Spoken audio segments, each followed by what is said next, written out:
other things, not to do with your Lord Mayor's hat, but put on your hat as chair of the Royal Melbourne Hospital, reported in the Age today several doctors' groups saying that cuts in federal funding to hospitals are in fact dangerous. Do you agree? I agree. Could cost lives. Oh, look, you know, at the Royal Melbourne, it used to be, if you go back a couple of years, it was a very rare month when we had 5,000 presentations to the emergency department.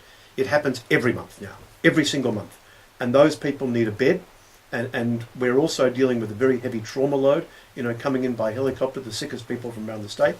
You know, as a result of the federal government doing their mid-year economic readjustment, in the rest of this financial year, forget about the 4 years, this financial year, the Royal Melbourne's going to have to find around $8.5 million. Well, we've allocated our budget. So what are the implications of that? What does that mean to patients? Oh, well, I could close the hospital for nearly 3 days. How would that go? Well, you won't do that. Well, you can't do that, can you? So what are the implications for patients? Well, one thing that we might have to do, for instance, is close our 12th theatre.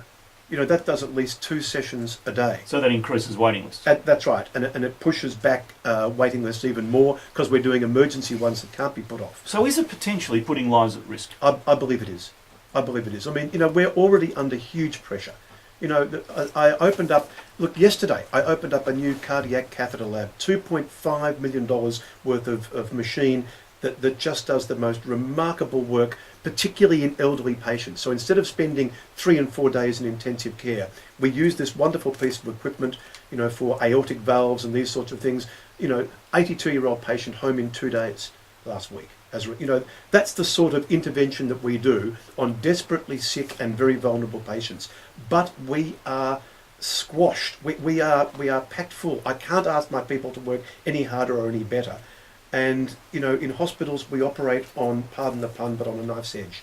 You know, I cannot tell you how just depressing this is for me to have to tell our people, oh, by the way, on top of all the wonderful work you do and how hard you work and working in that very old fabric, and despite the fact that we've done our inpatient clinics and we've budgeted for theatres and we've budgeted for elective surgery, we've now got to find 8.2 million.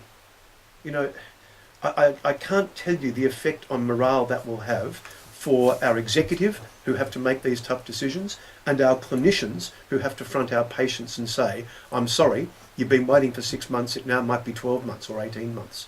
It's just, you know, and by the way, this sort of ping pong with patients is just not on. I mean, it was the federal government that made these changes to their budget. They did it on census figures that are, in my view, entirely dodgy, telling us that the population of Victoria fell. Well, we know the population of Melbourne is rising.